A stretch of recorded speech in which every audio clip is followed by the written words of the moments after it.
Muito boa tarde. O meu nome é Rita Moreira da Cruz, represento a DCH em Portugal e este é o nosso primeiro webinar em português. Será sobre o contexto atual, com um foco positivo, o contexto mais VUCA de sempre, digamos. Portanto, vamos tentar responder à questão, eh, como é que vamos sair, como é que podemos sair fortalecidos desta crise, não é? Falar de estratégias de gestão de pessoas, processos e tecnologias, e onde os nossos convidados vão partilhar as suas experiências. Antes disso, temos uma breve entrevista ao delegado da AICEP, Agência para o Investimento e Comércio Externo de Portugal, Luís Moura, que está atualmente em Espanha. Luís, bem-vindo. Boa Eh, tarde, obrigado. O Luís também é conselheiro na Câmara de Comércio Hispano-Portuguesa. Portanto, vamos avançar com as perguntas e manter esta nuance ibérica. Fazer só uma nota, agradecer também aos participantes que estão neste webinar, agradecer a sua inscrição e dizer que, no fundo, podem colocar todas as suas questões no nosso chat. Vamos gerir as respostas da melhor maneira possível, intervindo com os participantes. Luís, conte-nos um pouco, na sua perspectiva, qual é a situação atual em Espanha e, no fundo, qual é o principal impacto da crise? Muito bem, muito obrigado pelo convite e pela oportunidade para estarmos aqui hoje a conversar. Ora bem, esta é uma crise severa, especialmente aqui em Espanha, muito mais severa do que está a ser em Portugal. À data de hoje, há 25 vezes mais mortes em Espanha do que há em Portugal. Enfim, para um país que tem entre 4 e 5 vezes a população portuguesa, portanto há aqui uma desproporção muito grande. Foi uma crise, enfim, como todos sabemos, iniciada por um choque da oferta, não é? Semelhante ao de um grande desastre natural. Portanto, a atividade económica em Espanha de repente travou em seco, a produção parou, os serviços se encerraram, as vendas suspenderam-se, as exportações foram interrompidas, há falta de liquidez, acumulam-se os incumprimentos, ao que seguiu depois um choque também do lado da procura, porque começaram a surgir os layoffs, as situações de desemprego, os cortes nas remunerações e um grande aumento de incerteza, reduções de rendimento importantes que se repercutiram depois na redução do consumo. E, portanto, isto é um choque muito grande. Estamos em estado de alerta, que é o semelhante ao estado de emergência em Portugal, há 8 semanas. Irá, em princípio, ser aprovado entre hoje e amanhã no Parlamento, aqui nas Cortes Espanholas, a sua renovação por mais 2 semanas. Portanto, serão 10 semanas de estado de emergência até dia 23 de maio, para já, depois veremos, com uma quarentena muito mais restrita do que a portuguesa, do que a que se viveu em Portugal. Muitas escolas estão encerradas, as crianças só esta semana é que começaram a poder pisar o chão e os passeios da rua.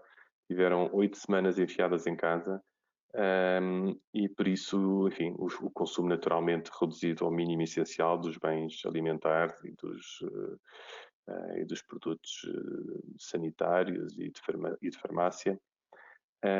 E, portanto, pensamos que vai haver aqui uma recessão mais profunda e uma recuperação também mais lenta. Agora, o grande desafio é tentar que este choque de oferta e de procura se mantenha nisto mesmo e não haja transmissões ao mundo financeiro, como houve nas grandes crises de 2008 e de 1929, enfim, que foram momentos em que houve uma repercussão ao mundo financeiro e então aí a crise toma outro formato, são crises muito mais acentuadas, são crises transversais, que secam a liquidez para toda a economia, portanto muito mais longas e de recuperação também muito mais difícil.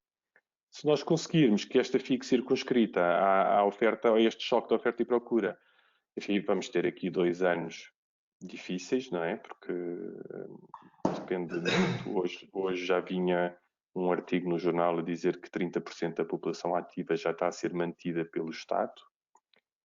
porque, enfim, combinação entre desempregados, layoffs, funcionários públicos, enfim, portanto, isto já é muita gente e isto implica um grande esforço em termos de orçamento do Estado.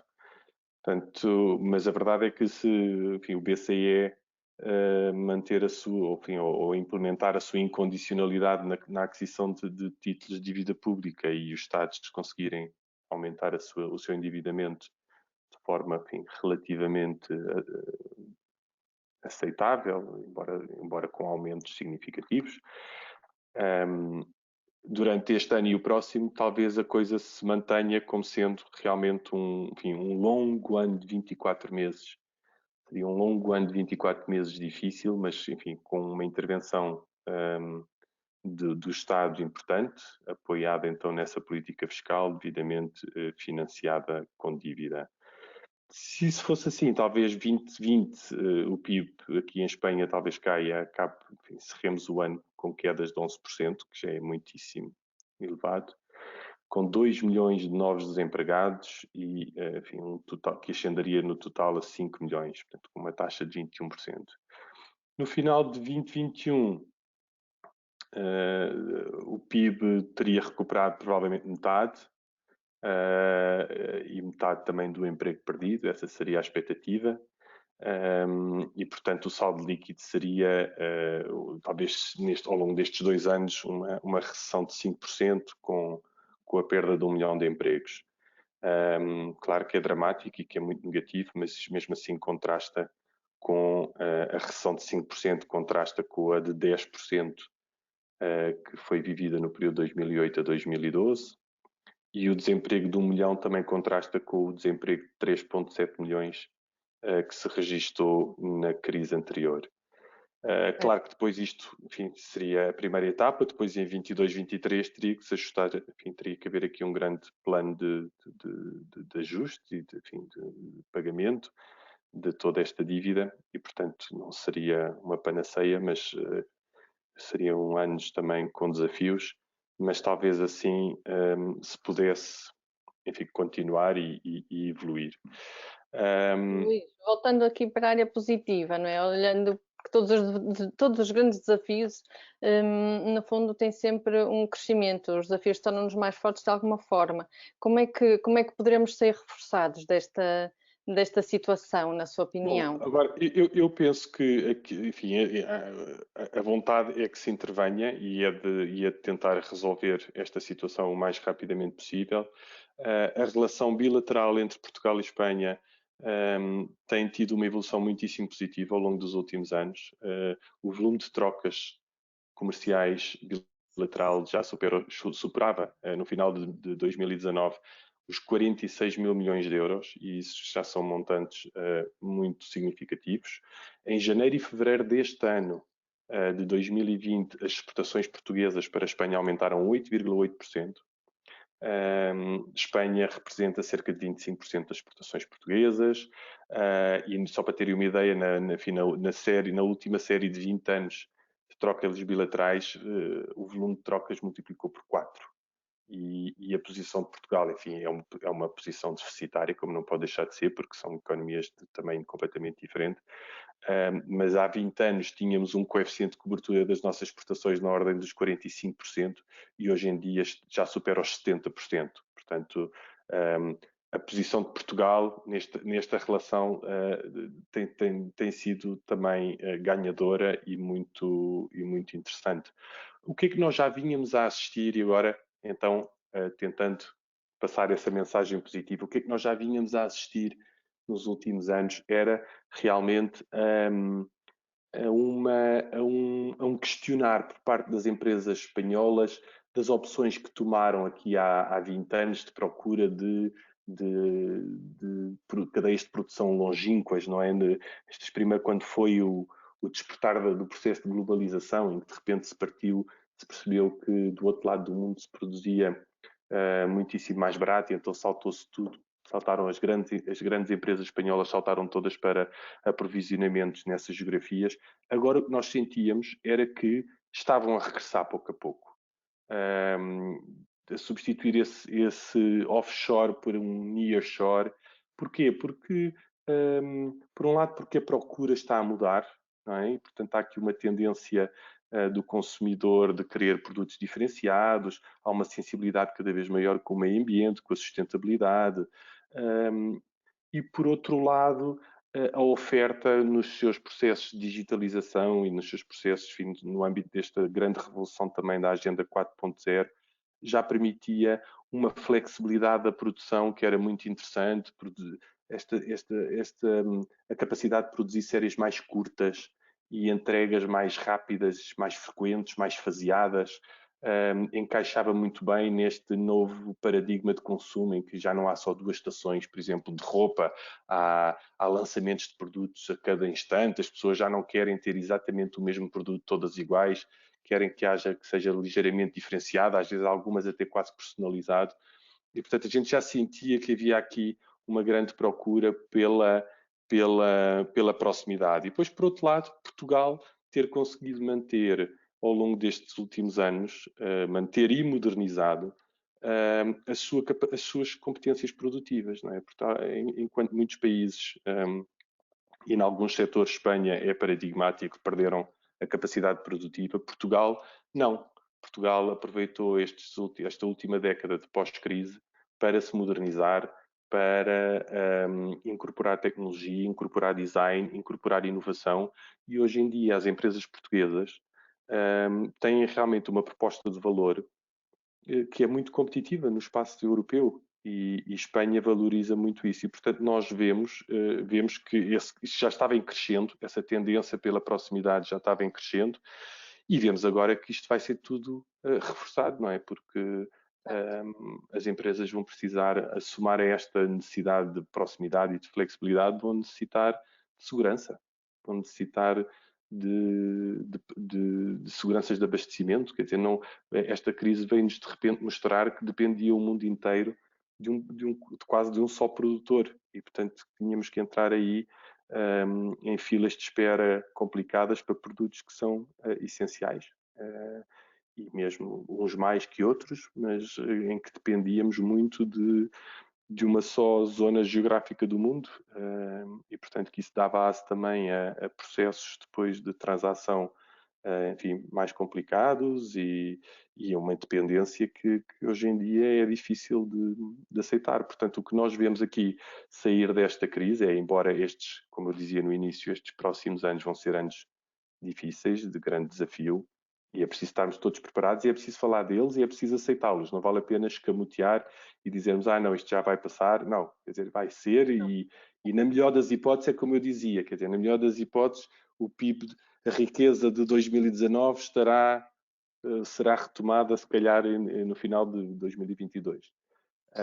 Luís, deixa-me. Mas as perspectivas são muito boas e a imagem de Portugal em Espanha está a mudar muito. Portugal é cada vez mais visto como um parceiro sólido, de confiança, faz o trabalho bem feito. As empresas que têm produtos de qualidade e, portanto, que têm aqui têm uma proposta muito, muito interessante a apresentar ao consumidor e à indústria espanhola. Muito bem. Muito obrigada pela sua perspectiva. Vou convidá-la a unir-se agora à nossa mesa redonda. Claro. Temos mais dois convidados. Pedro Ramos e Rui Mendes da Costa. O Pedro Ramos é o diretor de recursos humanos do grupo Tupper Portugal. Muito bem-vindo, Pedro. E o Rui Mendes da Costa, Head of Organization Transformation da Galp. Muito obrigada aos dois e sejam bem-vindos ao nosso webinar. O Nuno Fernandes representa a Orac, no fundo, o impulsionador deste nosso webinar. Muito obrigada, Nuno. Passo-te a palavra para coordenar esta mesa redonda. Até já. Muito bem. Obrigado, Rita. Até já. Antes de mais, quero dizer que é com muito gosto que estou aqui com os ilustres Pedro Ramos, o Rui Costa e o Luís Moura e por moderar esta mesa virtual num formato que já está entranhado, não é? Portanto, que já não se estranha. Portanto, vou ter aqui os meus minutos de audiência como repórter, como jornalista no Jornal das 15h15. E prometo que vou ser mais soft que o Rodrigo Guedes de Carvalho e portanto, vamos aqui lançar o tema. Eu gostaria de projetar aqui 3 slides. Vou projetar aqui. Estão a ver o meu ecrã? Estamos. Sim, muito bem. Pronto, em que o mote é como sermos fortalecidos combinando aqui uma receita entre pessoas, processos e tecnologias, e em que este slide resume, no fundo, a minha opinião, um processo que estamos a passar num estudo da McKinsey, que foi publicado em março, com o impacto e as implicações para os negócios das empresas, resumindo em 5 horizontes, que passam pelo horizonte 1, no fundo traduz-se na resolução imediata do que é o básico, do que é o mais básico na vida das pessoas, dos empregados, dos clientes, parceiros, tecnologias. Portanto, estamos aqui ao nível mais básico da pirâmide de Maslow, se quisermos. O horizonte 2, que já tem a ver com a capacidade de resiliência que todos temos que ter, em que começamos a assimilar a verdadeira dimensão das coisas e a magnitude do ataque que estamos a ser alvo, dos impactos financeiros, económicos, sociais. Portanto, estamos aqui numa fase do aguenta-te, resiste, mas tens que ser capaz de dar a volta. O horizonte 3, no fundo, creio que é mais ou menos onde nós estamos, que é o regresso a conta-gotas para minimizar os impactos que vêm de trás. Os horizontes 4 e 5, no fundo, é reimaginar-nos, regressarmos a uma nova normalidade e ser capaz, no fundo, de reformar à luz até de novos regulamentos. Entretanto, vivemos com ansiedade, com stress, e até que ponto as organizações conseguem ser flexíveis para os seus empregados, para as suas famílias, querem que o seu compromisso enquanto empregados também possa ser, de certa forma, reforçado na medida da satisfação e capacidade que eles terão no futuro em recomendar a sua empresa, e a ser também capaz de medir os índices de esforço dos departamentos de RH em melhorar a experiência e a agilidade dos empregados. Outra questão também é, vamos ou não sair mais humanos e com menos formalismos? É uma questão que se calhar daria aqui para outro fórum. E, no fundo, também de realçar o papel das tecnologias. Começamos a usar ferramentas várias no nosso dia-a-dia, desde já estas ferramentas fantásticas de videoconferência. Usamos muitas vezes também assistentes digitais para agilizar a comunicação, proatividade, em responder a dúvidas, triagens à distância, usar serviços de helpdesk para melhorar e medir respostas com níveis de serviço. Enfim, eu acredito que vamos sair fortalecidos. E para entender melhor estas questões, gostaria de lançar aqui duas questões numa só aos nossos convidados. Para reflexão. A primeira é como asseguram as vossas empresas a possível continuidade do negócio, e a segunda, quais foram as principais medidas concretas que tomaram do ponto de vista de RH para responder às contingências criadas por este vírus. Portanto, passaria a palavra, não sei se quer começar o Pedro, o Rui ou o Luís. Cheguem-se à frente, por favor. Como quiseres. Queres que eu comece, Rui? Queres? Olá, viva, boa tarde a todos. Antes de mais, boa tarde ou buenas tardes, como fizer sentido.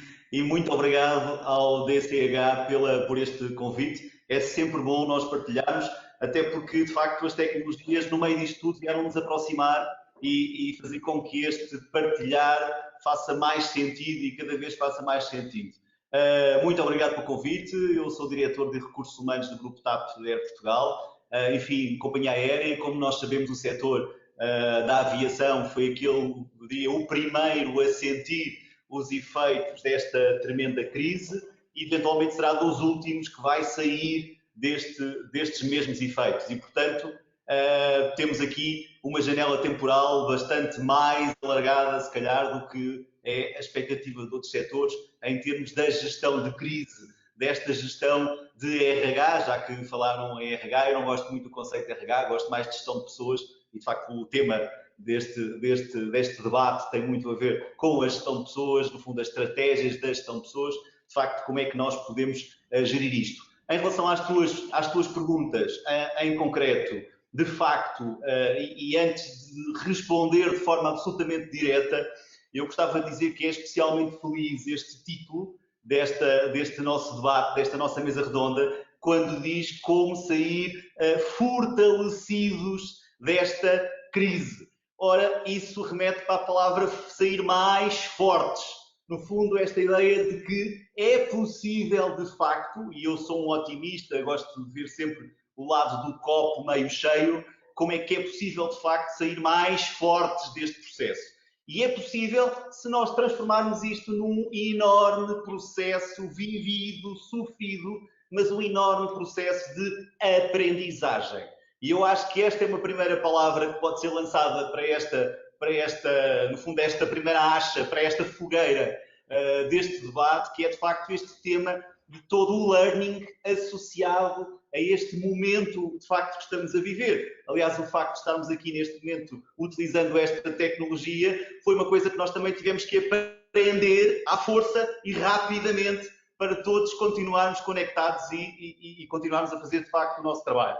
Bom, e de facto sair mais fortalecidos naqueles 3 domínios que falaste, no fundo, pessoas, processos e tecnologia, e eu gostava de facto de os ligar nesta primeira conversa, que é, de facto, e já agora não nos podemos esquecer, e eu sou de RH, diretor de recursos humanos, há 27 anos, de grandes empresas, e eu ando há muitos anos já a discutir sobre o medo, o pânico que as pessoas tinham de que podiam ser afastadas dos seus postos de trabalho, da sua atividade, por causa da tecnologia, curiosamente. Ou seja, o medo que a tecnologia causava em nós, porque podia, de facto, tornar as pessoas redundantes, ou as pessoas excluídas do sistema.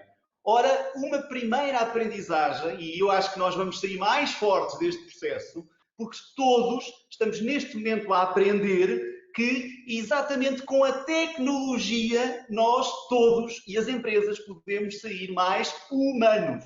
Ou seja, um reforço das pessoas exatamente pelo uso grande, elevado, excessivo, como queiram, da tecnologia. E isto porquê? Porque as pessoas já cá estavam e, enfim, muita gente já disse que são o melhor das empresas e são, de facto, também às vezes são o pior, mas isso deixamos para outra discussão. E, de facto, a tecnologia que vem, de facto, agregar valor e vem trazer com que essas pessoas possam, de facto, ajudar nestes processos de negócio. Bom, no meio disto tudo estão os processos e, de facto, o que estamos a viver hoje, e eu penso que este é o grande, no fundo, para além do tema pessoas e do tema tecnologia, que, enfim, já falámos, o grande trabalho que está a ser feito, que eu acho que vai ficar para o futuro, e, no fundo, esse é o mote, e foi o mote da tua pergunta. De facto, o que vai ficar para o futuro são um trabalho intenso sobre os processos. Eu acho que, basicamente, este momento, e porque é que vamos sair mais fortalecidos, certamente, porque nós estamos neste processo de aprendizagem que, numas empresas, nuns setores, vai ser mais curto, noutros mais longos, e eu estou a assumir que no nosso setor vai ser um dos processos mais longos, mais vividos. De facto, eu acho que vamos, de facto, aprender e sair mais fortalecidos naquilo que eu costumo dizer, numa mão cheia de coisas. E porquê que é uma mão cheia? Eu acho que são exatamente 5 os aspectos. Desde logo, os temas da organização do trabalho. Tudo mudou. O mundo do trabalho mudou. A questão do teletrabalho, que de repente nós, por exemplo, na TAP, de um dia para o outro, passámos a ter quase 2.000, 1.900 pessoas em teletrabalho de um dia para o outro. E foi possível fazê-lo. Mas, para além disso, os aspectos da organização pura e dura do trabalho, as questões do relacionamento, as questões do foco das equipas, as questões no trabalho e desenvolvimento dessas equipas para o fim e não para o meio, ou seja, o que interessa é o resultado obtido. E, de facto, isso foi um tema e é um dos pontos que eu acho que é essencial. O segundo ponto tem a ver com a relação com as pessoas. Cá está o tema pessoas, que vai ficar facilitado com a tecnologia, mas que mexe muito nos temas dos processos, nomeadamente naquilo que podíamos chamar, desde logo, a agilização dos processos. E andámos também não sei quantos meses ou anos a discutir sobre o Agile e como é que o Agile podia entrar na nossa vida e, de facto, cá estamos nós a trabalhar isso. Mas também a criação de uma coisa que eu acho que surgiu, de repente, que tem a ver com a relação com as pessoas, que é novas formas de liderar equipas. E nasceu, e está a nascer neste momento, o novo Digital Leader. Hoje temos Digital Leaders, que são líderes que conseguem, de uma forma multicanal, liderar equipas. E liderá-las bem, até por parte do pressuposto que estamos todos no mesmo, eu ia dizer no mesmo barco, mas eu devia dizer no mesmo avião, não é? Estamos todos na mesma base e todos temos que trabalhar. Mas também, enfim, tudo isso são aspectos de novas formas de relação e trabalhar a relação com as pessoas. Mas temos um terceiro aspecto que tem a ver com as questões mais técnicas, uma vez mais processos. Tem a ver com a parte da relação, das relações laborais, da relação contratual com as pessoas. Hoje, nós estamos todos a chegar à conclusão que mais importante do que contratar as pessoas para trabalhar 8 horas por dia ou 40 horas por semana, o que interessa é contratar competências. O que interessa é contratar resultados efetivos. Isto tudo vai mudar e está a mudar neste momento. E claramente estamos a trabalhar ao nível das pessoas, processos e necessariamente a tecnologia que suporta isto. E mais 2 últimos pontos para me calar. O penúltimo tem a ver com a questão do planeamento. Peço desculpa. Eu gostaria só de recordar à nossa audiência que podem ir lançando perguntas através do chat. Obrigado. Força, como já perceberam, nós falamos muito, portanto, se fizerem muitas perguntas, vamos estar aqui o dia todo. Bem, mas de facto, só para dizer que o tema do planeamento é outro, que mais uma vez tem a ver com os processos. Aprendemos todos que vamos sair mais fortes desta crise, porque aquelas ideias que tínhamos, que andávamos todos a planear para médio e longo prazo, acabou. Hoje estamos todos a planear para curto e para curtíssimo prazo. E, para além disso, temos todos que trabalhar num planeamento dos riscos psicossociais, em planos de emergência, que foi coisas que nós nunca levámos a sério, verdadeiramente. E, de facto, essa é outra das aprendizagens e, por isso, também vamos ficar mais fortes. E, por último, para me calar, nesta primeira conversa, que eu acho que aprendemos muito, muito, muito, e estamos a aprender muitíssimo. Andámos também não sei quantos meses, anos, a falar sobre a importância das soft skills, ou seja, mais do que as competências hard, como era importante as partes do saber estar, do saber ser, mas verdadeiramente nós nunca levámos isso a sério. E agora percebemos que, estamos a aprender com isso, que de facto, hoje, mais importante que tudo, são as chamadas, e eu também alinhei neste termo, mais do que soft skills, as chamadas power skills. Ou seja, hoje temos um conjunto de competências que são verdadeiramente o que traz poder à organização, que nós temos que ir trabalhando e acrescentando valor na nossa organização. E estamos a falar de coisas que nós começámos a trabalhar também há uns tempos, mas que verdadeiramente nunca levámos a sério, tipo inteligência emocional, tipo flexibilidade cognitiva, tipo liderança em emergência, tipo gestão de stress, tipo gestão de equipas de fortíssimo, elevadíssimo desempenho e coisas como estas. E também o tal Agile Thinking que falámos há bocadinho. Ou seja, eu acho que esta mão cheia é a grande mão cheia que nós vamos tirar desta, como aprendizagem, como se diz no Brasil, como aprendizado deste processo, de facto, de gestão de crise. E assim, eu acho que nós conseguimos unir estes 3 pontos. Pessoas, processos e tecnologia, que nós sempre andámos a adiar e andámos sempre a fugir porque pensávamos que nos ia tirar o emprego e o trabalho na vida e, afinal, está-nos a tornar, de facto, este trio, esta trilogia, está a fazer muito sentido na nossa vida e vai ficar para o pós-pandemia. Muito bem, Pedro. Muito obrigado. Mas quem é que quer agora comentar a seguir, por favor? Bem, Nuno, eu posso avançar. Espero que me estejam a ouvir bem. Já estamos. Eu, pelo menos, estou. Ótimo. Boa. Boa tarde a todas e a todos. É um grande prazer estar aqui a falar convosco, acima de tudo, porque estamos a trocar ideias e é desta possibilidade que nós temos de trocar ideias que nós estamos a construir coisas novas. Eu sou daqueles que acredito que nós temos feito coisas muito boas no passado e por termos feito essas coisas boas é que hoje em dia estamos a conseguir sobreviver a uma série de outros aspectos. Também tenho que fazer já aqui frisar um aspecto que é espero que estejam todos bem, porque esse é um dos aspectos mais importantes neste momento. Como se fortalecidos desta crise, eu acho que existem 3 grandes dimensões. Totalmente de acordo com o Pedro quando ele diz a aprendizagem é fundamental, mas cuidado com as crenças que nós estamos a criar, porque o contexto não é um contexto normal e nós temos que conseguir fazer esta diferenciação. E depois há 2 aspectos que para mim são cruciais, a confiança e a motivação. Já vão perceber porque é que eu o refiro. Se me permitirem só algumas notas iniciais. Eu acredito que nós não fizemos uma transformação digital. Fizemos sim uma transformação cultural, acelerada e forçada nas nossas organizações. Tem aspectos muito positivos, mas isso deixa sempre marcas. E, portanto, não podemos deixar de tratar as cicatrizes que vão ficar desta aceleração e desta transformação que foi forçada. O que mudou muito. Contudo, eu pergunto, demos efetivamente um salto tecnológico de vários anos, como muitas pessoas dizem, ou apenas começámos a utilizar o que já tínhamos ao dispor?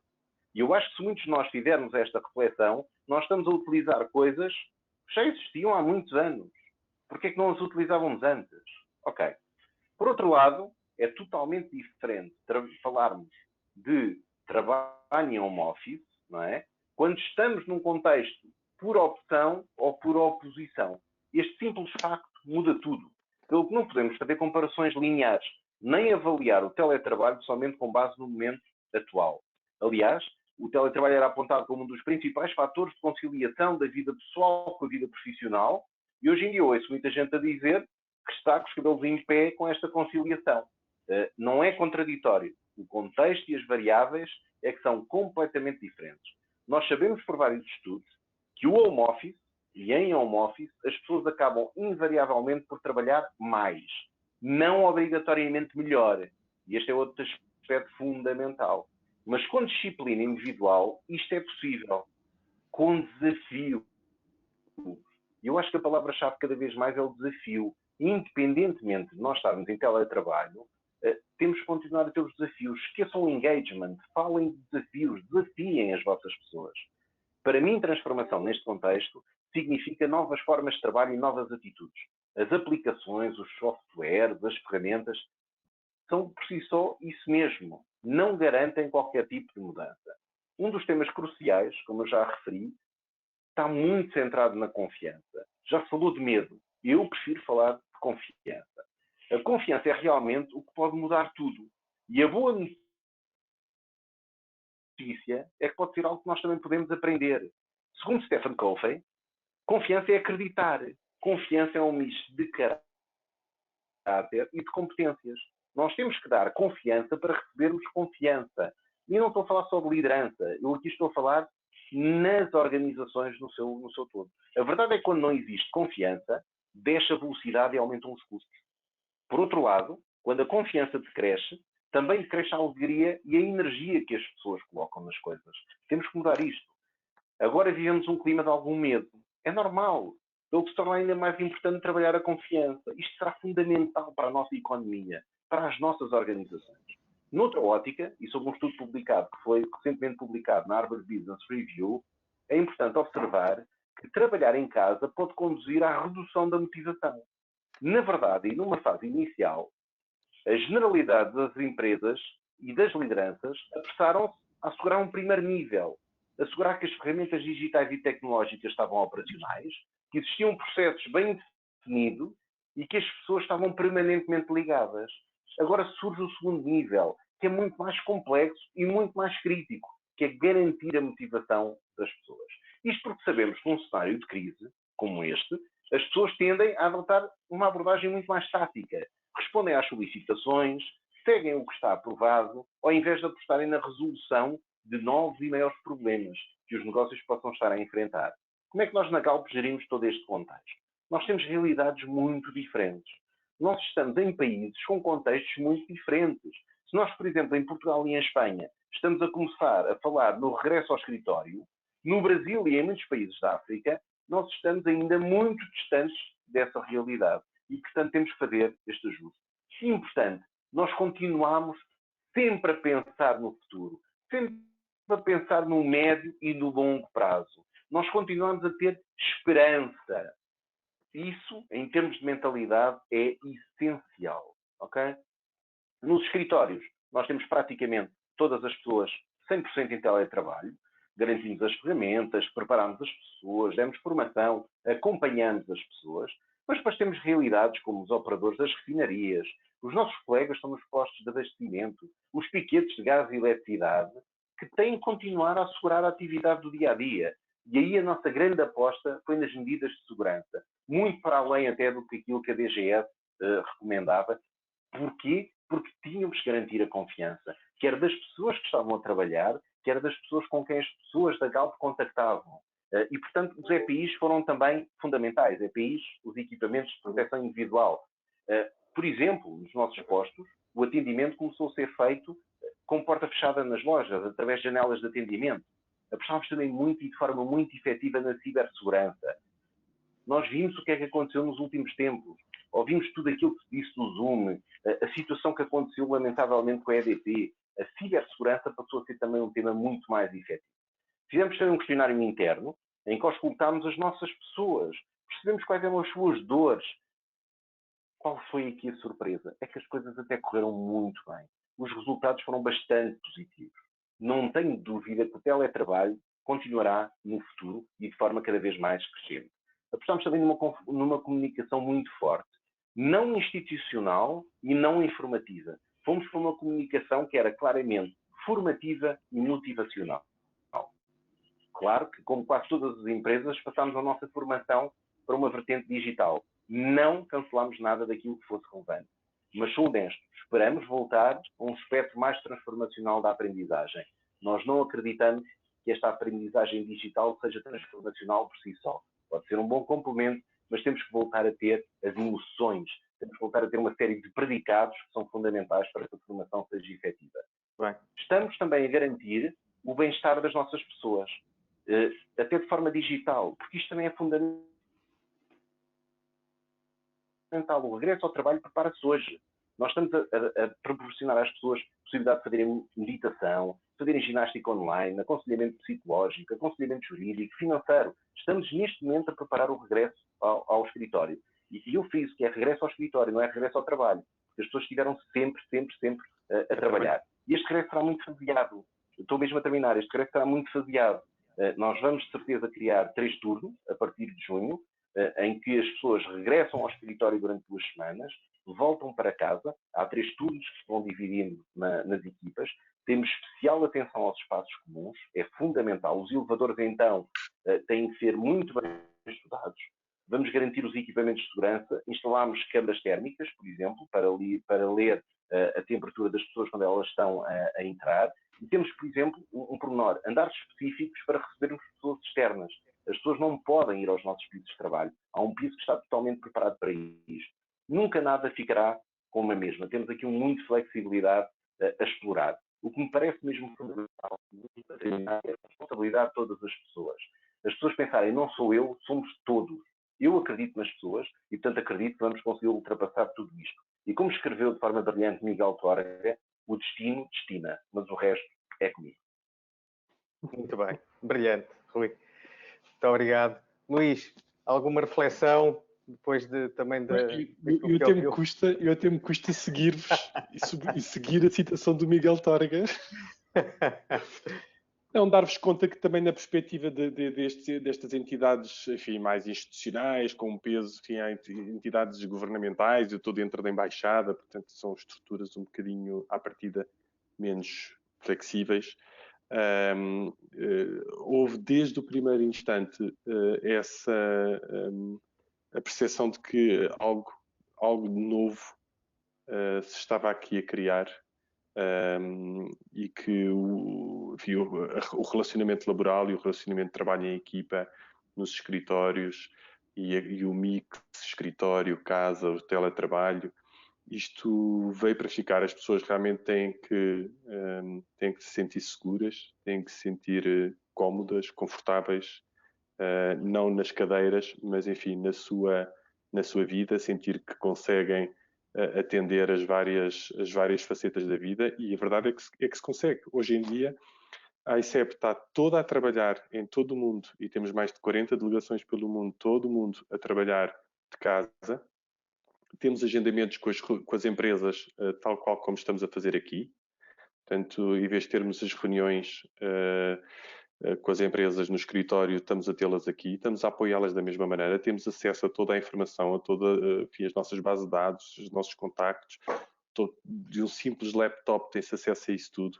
As empresas ter a nossa resposta, se antigamente demorávamos 2, 3 dias, hoje em dia tentamos que ser no próprio dia, porque percebemos que há aqui uma grande pressão e que temos que dar também o nosso melhor e estar, enfim, tentar responder quase imediatamente. Estamos a fazer formação, webinars que substituíam os antigos seminários. Eu lembro, no ano passado fiz dezenas de seminários aqui em Espanha, em que tinha que ir de véspera apanhar um AVE ou um voo para a cidade, tinha que dormir de véspera porque, enfim, começava de manhã cedo e, portanto, aquilo não podia arriscar ir no primeiro voo, porque podia haver algum atraso, então comprometia a presença, e de véspera era o custo do hotel, era o custo da viagem. E hoje em dia, enfim, só durante este tempo de confinamento acho que já fiz tantos webinars quanto seminários no ano passado, e a custo zero, não é? Quer dizer, acho que não substitui completamente, é evidente que não é a mesma coisa estarmos a fazer um seminário no País Basco ou do que estar de minha casa a falar com as empresas do País Basco, não é a mesma coisa, o relacionamento não é o mesmo. Mas também é qualquer coisa e tem valor, e portanto também não é se nós depois o complementarmos e fazermos um seguimento, não deixa de ter valor, e até tem outros aspectos. Tem esta componente de estarmos em casa, de estarmos, enfim, a expor-nos de alguma maneira, e a deixar também as empresas entrar no nosso foro mais íntimo, e enfim, isso também cria uma intimidade e uma cumplicidade especial.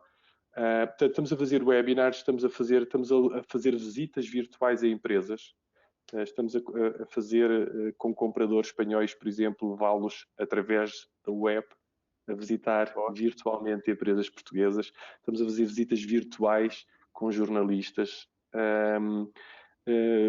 Estamos a planear fazer uma feira em plataforma virtual. Portanto, quer dizer, isto é a descoberta de um maravilhoso mundo novo, mas que a ICEP está definitivamente muito apostada em fazer e acolher e abraçar e conseguir e continuar a entregar o maior valor possível às empresas portuguesas. Muito bem. A exportação encerrou 2019, apesar de 44% do PIB, e queremos que suba. E não que baixe. Portanto, temos de recuperar. De momento, teremos que recuperar esse rácio e depois temos que ir daí para os 50%. Muito bem. Muito obrigado, Luís Moura. Eu creio que não temos assim, grandes questões. Temos uma pergunta. Sim, Nuno, desculpa. No fundo, temos aqui uma pergunta. Quais são as chaves? Qual é, no fundo, a chave para manter o engagement dos colaboradores em teletrabalho? Assim, em jeito de conclusão. Não sei quem quer responder. A pergunta é genérica. Posso começar por responder? Bom, qual é a chave para se manter os colaboradores, o engagement em teletrabalho? Em primeiro lugar, as empresas, e cá está o digital leader que eu falei há bocadinho, temos que ensinar os nossos colaboradores a estar e a trabalhar em teletrabalho. É que nós não falámos nisso. É que, de facto, neste plano de emergência, e isso foi muito interessante e mais uma aprendizagem, tivemos todos que aprender a trabalhar em teletrabalho e, em simultâneo, ensinar a trabalhar em teletrabalho. E, de facto, por exemplo, nós fizemos, de facto, esse trabalho. Ou seja, tivemos mesmo que explicar às pessoas que, com imensas indicações de como é que deviam estar em teletrabalho, desde coisas tão simples como tentar fazer uma vida normal, levantar à mesma hora, vestir, cumprir os seus ritmos normais, as pausas, etc. Portanto, coisas tão básicas quanto essas, como também manter este envolvimento. Mas a chave disto tudo, eu acho que tem a ver sempre com, ainda não falámos, com o processo de comunicação. E eu concordo com o meu amigo Rui, aliás, concordo quase sempre com ele. Aliás, um parêntese, já se percebeu porque é que estão tantos livros atrás do Rui quando ele fala, não é? Que de facto ele é uma pessoa super culta, mas há duas coisas que ele disse que eu não concordo assim tanto. E ainda bem, porque isto é uma mesa redonda, é suposto haver aqui algum contraditório.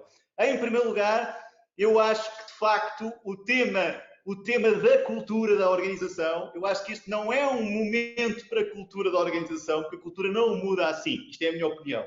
Eu acho que é um momento para outra palavra que ainda não falámos, para gerir o propósito. E, de facto, quando nós todos trabalhamos o propósito da organização, ele pode sim ser trabalhado em emergência, ser reforçado em emergência, e isso reforça, de facto, também esse trabalho em teletrabalho, porque toda a gente está na sua casa, mas com o mesmo propósito no fim. E, de facto, esse é um tema com muita comunicação. O outro ponto, já agora no mesmo contraditório, Rui, e eu gosto imenso de ouvir, como sabes, em que tu focas a questão da motivação, e eu concordo com a motivação, mas não nesta perspectiva. Eu acho que nós não motivamos ninguém e a emergência não motivamos de todo. As pessoas é que se automotivam. E, portanto, a motivação está sempre nas pessoas. Nós mobilizamos. E, portanto, mais uma vez, o papel do líder mobilizador. Nós dizemos que é por aqui, vamos lá por aqui, vamos testar, vamos experimentar. E, uma vez mais, isto também reforça os temas do envolvimento em teletrabalho. Portanto, eu acho que engagement, porque a pergunta tinha a ver com isso, tem tudo a ver com mobilização, mais do que como processo de tentativa de motivação. Muito bem, muito obrigado. Tenho mais uma pergunta? Sim. Uma pergunta de... Eu tenho aqui uma pergunta para si, Rui. Rita, desculpa lá. Sim. Ok, mas já agora, só comentar este tema, porque é um tema que eu gosto bastante, até porque eu sou daquelas pessoas que batem um bocadinho no conceito de engagement, porque acho que é uma questão geracional e que hoje em dia já não faz muito sentido falar de engagement. Como eu disse, acho que cada vez mais faz sentido falar de desafios. Faz, acima de tudo, sentido falar de growth mindset, mentalidade de crescimento. E nós sabemos que há 4 ingredientes fundamentais para a mentalidade de crescimento. Claramente, o tema do desafio, a questão do esforço, do erro e do feedback.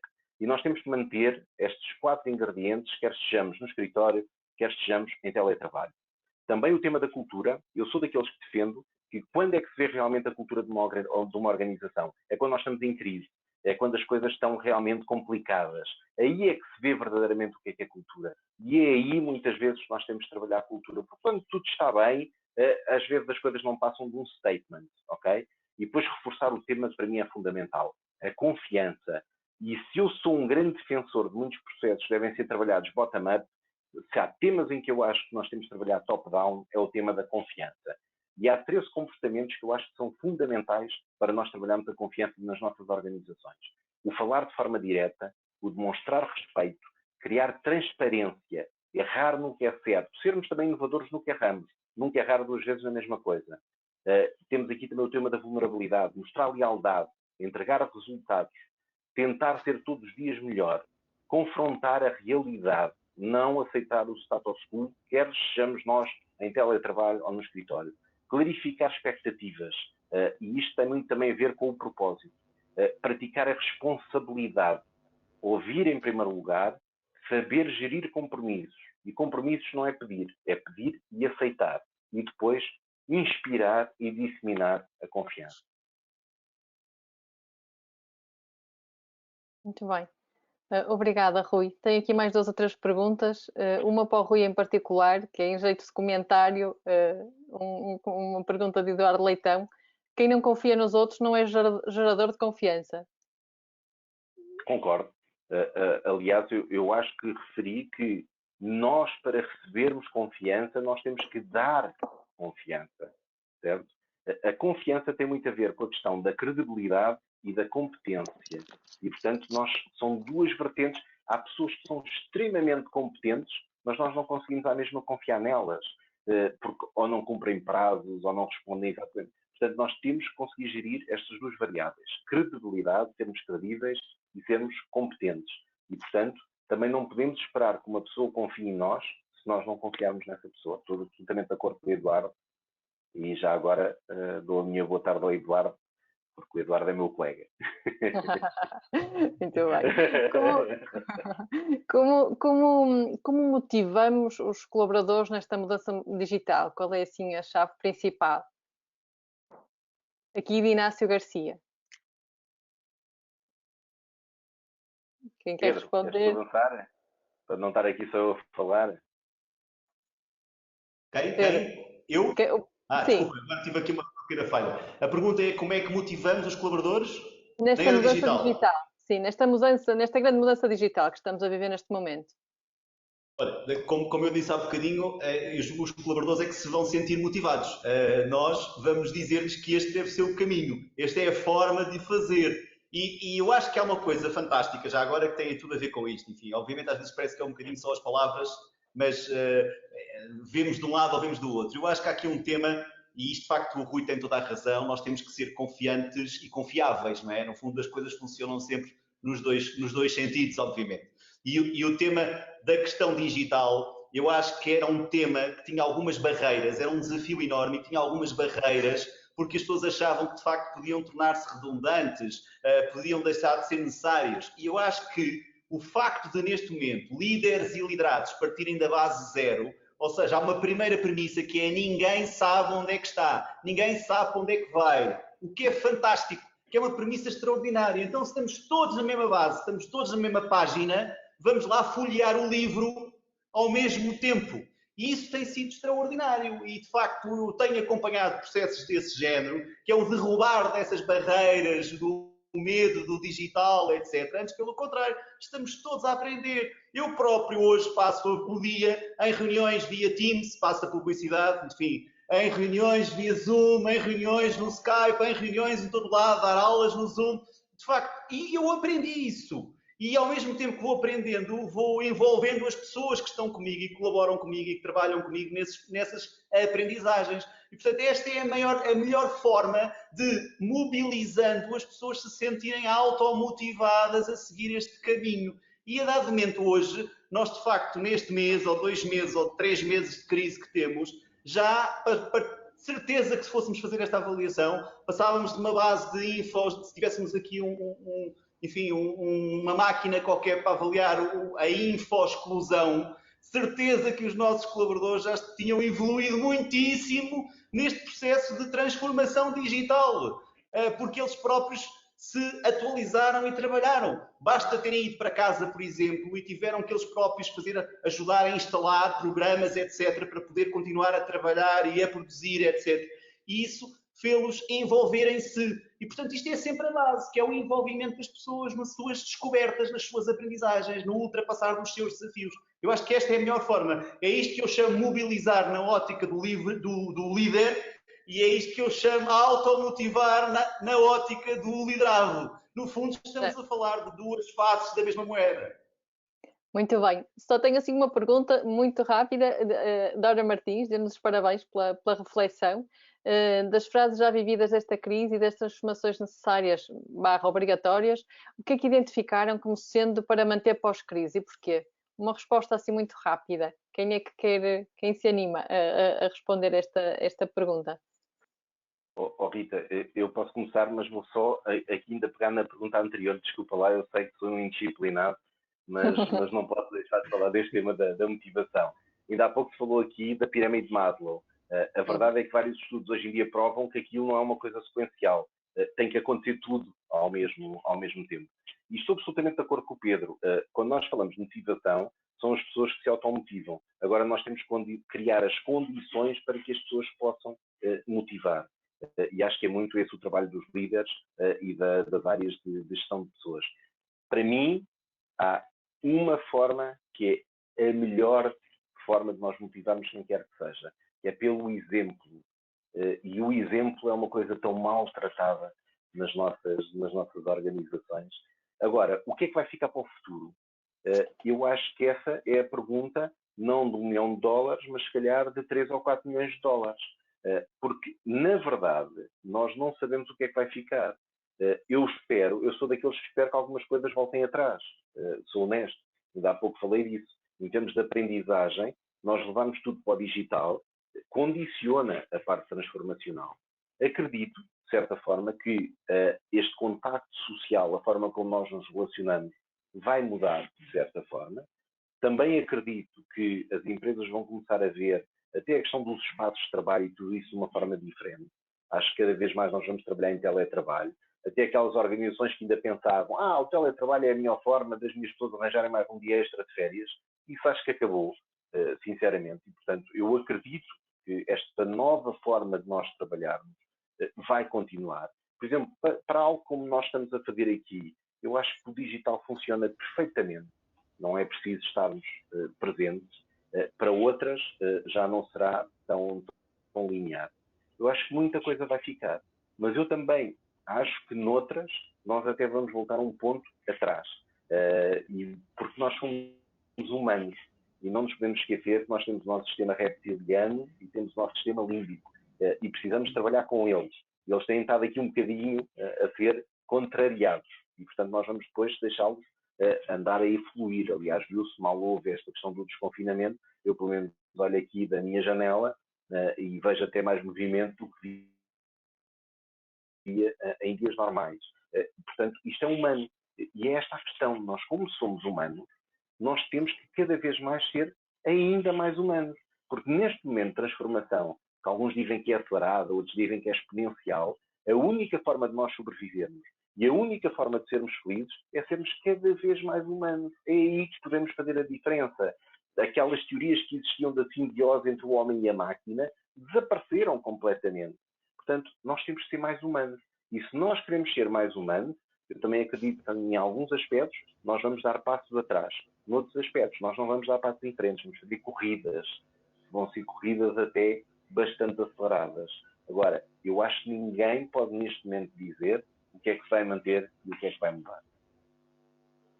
Olha, Rita, posso complementar? Há bocadinho discordei, agora concordo inteiramente com o Rui. Isto tinha que acabar de um momento bonito, não é? Pedro, vamos dar um abraço virtual, Pedro. Vamos dar um abraço virtual. Olha, os livros estão aí, na estante do Rui, são todos do Pedro, os livros, não é? É verdade. Só dizer que há uma coisa que eu não posso concordar com todos vocês quando dizem que vão substituir nas reuniões por sempre virtuais. Não pode ser. Eu estou dentro do aeroporto de Lisboa, que está parado, e ele não pode estar parado muito mais tempo. Portanto, precisamos de ter muitas reuniões não virtuais, ok? Vamos lá marcar reuniões para podermos muitas vezes ir a Madrid, ter ali com o Luís e fazer outros destinos. Bom, mas só para dizer de facto Pedro, que... 15 segundos. Concordo perfeitamente com o Rui. Nós, daqui, o que é que vamos tirar? Nós fomos confrontados com os nossos medos e nós, em conjunto, percebemos que precisamos uns dos outros para superar os medos individuais, que são também os medos coletivos. Isto tem tudo a ver com o que o Rui disse. De facto, no fim do dia, o que aprendemos foi todos a utilizar a tecnologia para ser muito mais humanos.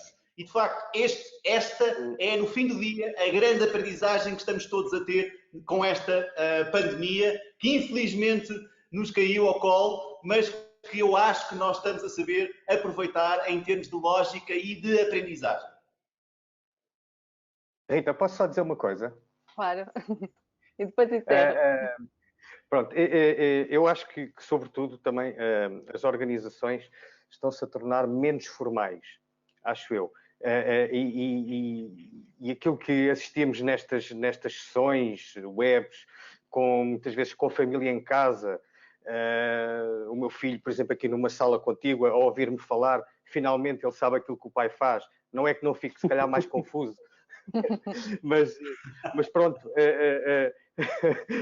ele ouve, percebe os temas e, portanto, nós estamos aqui diariamente a falar uns com os outros, a expor a nossa vida, a aparecer nos nossos quartos. Claro que podemos colocar um pano de fundo, mas pronto, eu tenho aqui menos livros que o Rui, tenho aqui mais CDs e música, mas pronto, no fundo eu acho que vamos seguramente ficar menos formais sobre tudo isso.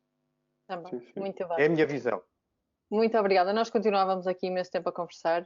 As vossas intervenções foram fabulosas. Muito obrigada a todos. Vamos com certeza sair fortalecidos desta crise. Muito obrigada pelo vosso excelente contributo. Fiquem bem e em segurança e até breve. Obrigada. Obrigado. Obrigado. Obrigada a todos. Pedro, Luís, Rui.